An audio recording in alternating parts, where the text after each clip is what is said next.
I lost $150,000 on these two properties ever since the market shifted and the rates started going up in the real estate industry. The industry today is changing, the market is changing, the housing industry is so much speculation. Is the commercial market crashing? Is the single family market holding up? What's next? Should I be flipping? Should I be buying and holding? Should I be waiting? What should I do? I don't know. All these questions are things that we're all thinking. Despite that, I was still doing real estate when the market shifted. I'm still doing real estate today, and I still lost money despite how good I am, or how good I think I am in this business. I'm gonna go over how I lost money on these two houses, and also when it comes to analyzing these deals, as well as what I'm gonna do differently when it comes to the construction and rehab of future projects and what I'm doing today. So let's jump into this right now.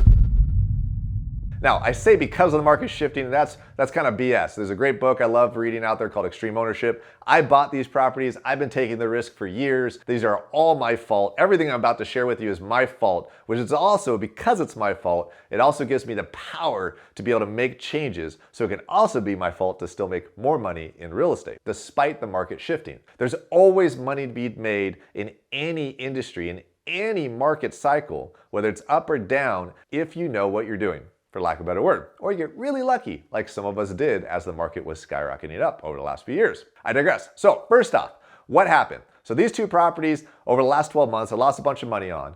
Now I bought both properties right before the market shifted. And both are great stories to be able to tell and great situations to be able to share that have changed how I view real estate and how I do real estate and how I've gotten a little lazy in the past about how we did real estate and how we're going back to how we were back before the market was skyrocketing. So this first property here, we bought in Kirkland, Washington. Now when we bought this property, we assumed an after repair value, ARV, of $1.4 million. Now we did a lot to this project. In fact, we nailed it even. We were on schedule, we were pretty much on budget. I think we were off about 5% on budget, and we mapped it out, nailed it. My team crushed it. We got it on market in about 4.5, 5 months from buying it. Now some of you guys thinking like, that's a long time.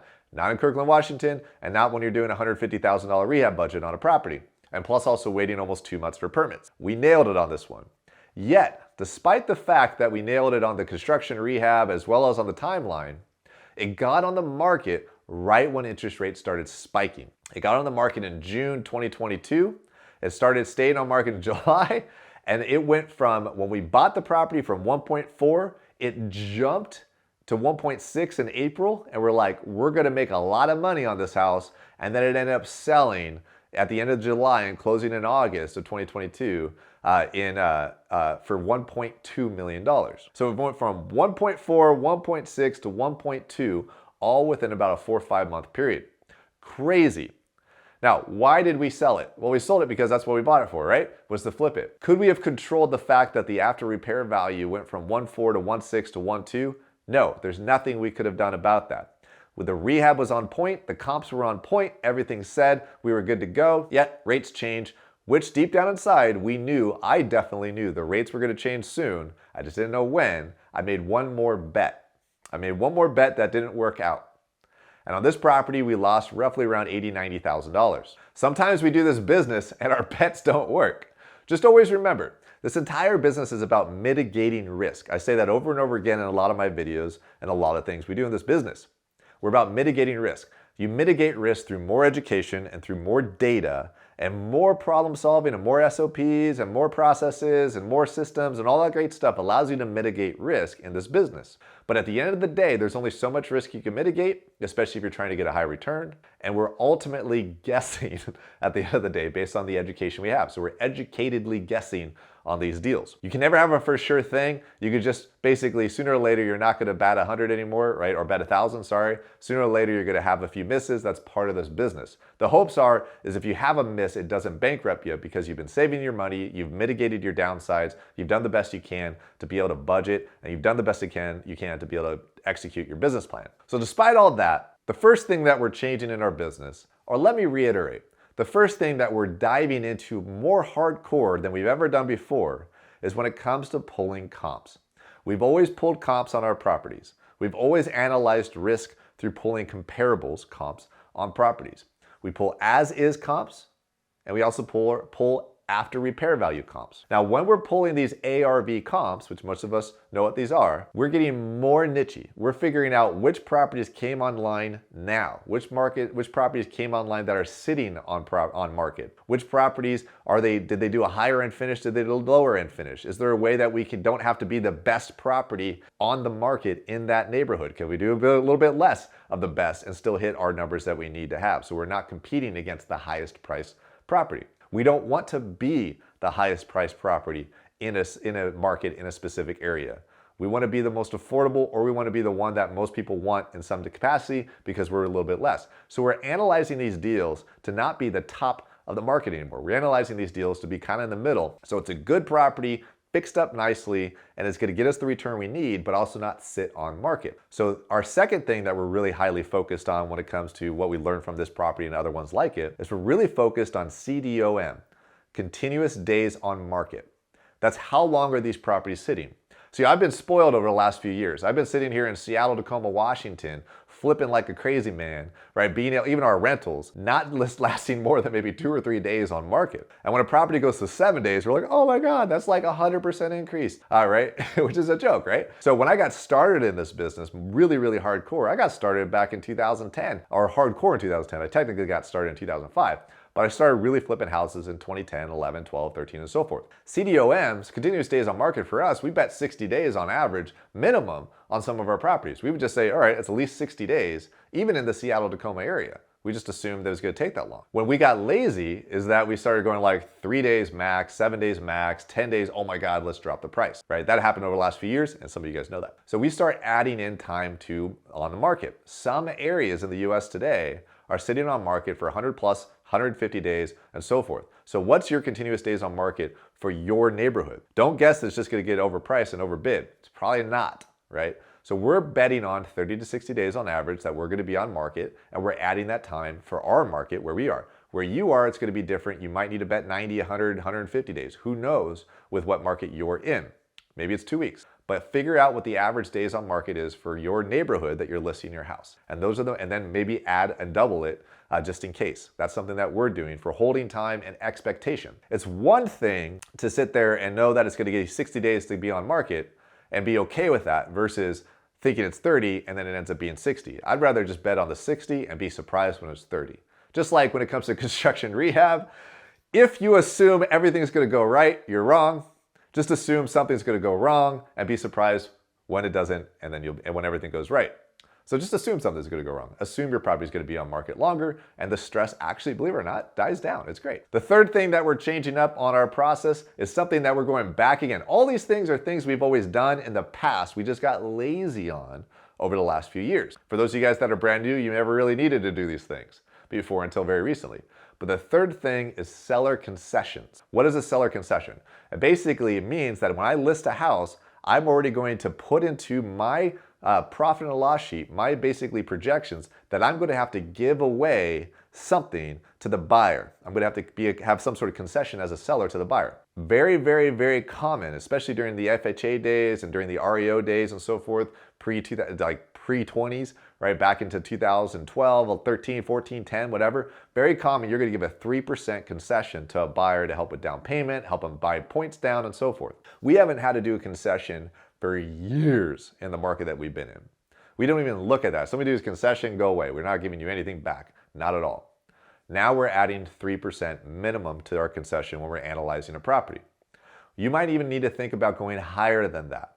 Maybe you need to go 4 or 5% and use that to buy the points down on the loan, or sorry, buy the rate down on the loan for your buyer on your property. A lot of builders right now, believe it or not, are giving away massive concessions to be able to get somebody a lower interest rate. If you go on the market today and you're getting a conventional loan, you might get a 7, 8+% interest rate if you just pay your normal points and your normal fees to your normal lender. But you might have a builder offering you a 5% interest rate. How did they do that? The only way they do that is they go to a local bank or some other bank that they can work with and say, we're gonna give you $50,000 per loan that you do to pay down the points, pay down the interest rate for whatever borrower we're bringing to you. They're paying massive concessions to get rid of the inventory that they have on their building inventory, their new homes. So they might be giving away 4, 5, 6, 10 points on a property to be able to buy down the interest rate for somebody else so that they could buy the house. That's something that you might need to think about doing as well, and just build that into your profit and loss sheet. So this property that we had in Kirkland, if we look back on it, the timing of the situation, the fact that we bought it right at the height of the market and we sold it right when the market freaked out, especially in Kirkland, Washington, one of the hottest markets in the US at one point. It was also the fastest to drop in a very short period of time. If we would have looked at that and done those three things, believe it or not, they wouldn't have helped us all that much. We might have bought it for a little bit less, but at the end of the day, we just would have lost a little bit less money. We probably would have still lost something, but we wouldn't have saved $80,000, $90,000. We probably would have maybe only lost $10,000 or $20,000, but at least that helps us a little bit more going into the future. However, based on the timing of when we bought that house, we probably wouldn't have been able to buy it because somebody else would have bought it at the end of the day, and maybe somebody else should have. So let's go to the second property. The second property that we lost right around $70,000, $80,000 at as well. This property was bought in West Seattle. Now this property, the lesson on this one has nothing to do with the after repair value. We actually nailed it on the after repair value. The big issue on this one was the construction and rehab. The construction and rehab on this property was something more than we usually would do on a particular house when it comes to how many other properties we were working on. We have some rules when it comes to our construction. We're only allowed to do a certain level of construction depending on the number of properties we're currently working on. This property, however, we bought it thinking we were going to keep it as a rental, and we're going to build an ADU in the background, attached accessory dwelling unit. So we were going to go do all that stuff and be able to keep this property as cash flowing property. Know we were going to leave money into it over time, and that didn't work out very well when our rehab budget skyrocketed for a number of reasons. Last year, as you guys know, and so forth in the market, rehab budgets are getting funky. Certain things, supply chain issues become issues.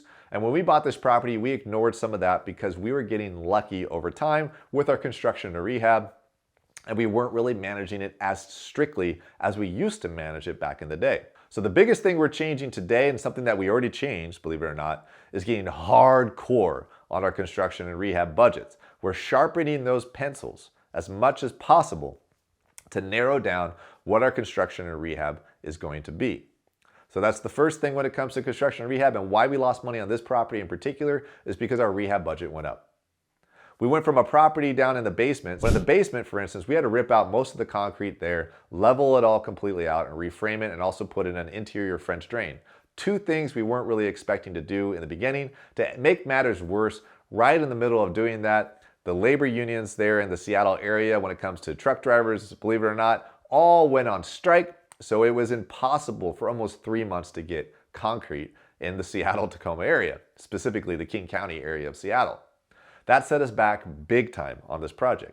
Additionally, labor costs were going up like crazy. Additionally, people were struggling to get anybody to do anything because they were all last minute doing construction. And there was also a lot of projects that were still being delayed and pushed out due to how much demand of people needing to do construction or rehab, especially in the Seattle area. The cost got away from us, the time got away from us. We got a little lazy on a few things, full disclosure on that. We had longer term delays on making decisions. In fact, at the end of the day, we didn't manage this project correctly.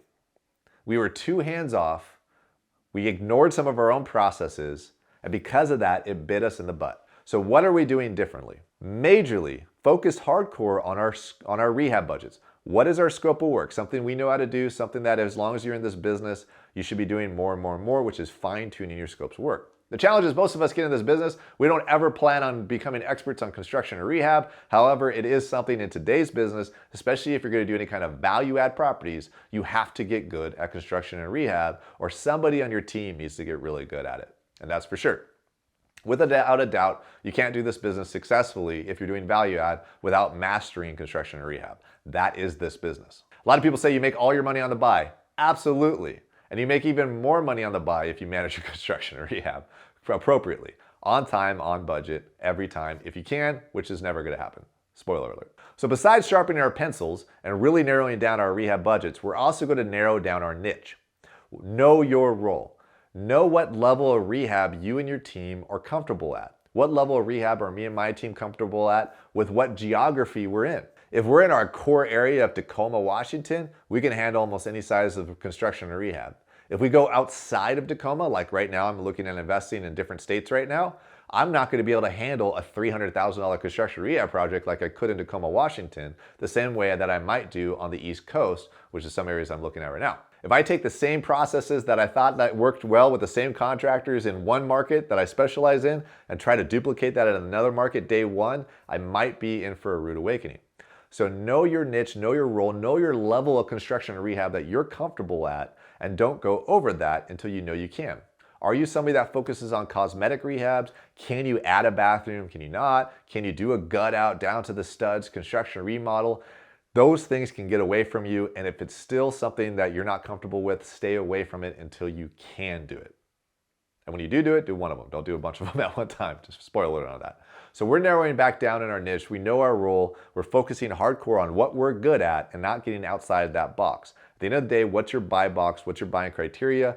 Redefine that. That's what we're doing. And part of that buying criteria has to do with the level of construction and rehab that we're very comfortable with, and everything else is a no. The final thing when it comes to the West Seattle project that we lost money on, that we're changing differently today, going back to what we used to work, is that there's a lot of pricing adjustments right now on construction and rehab.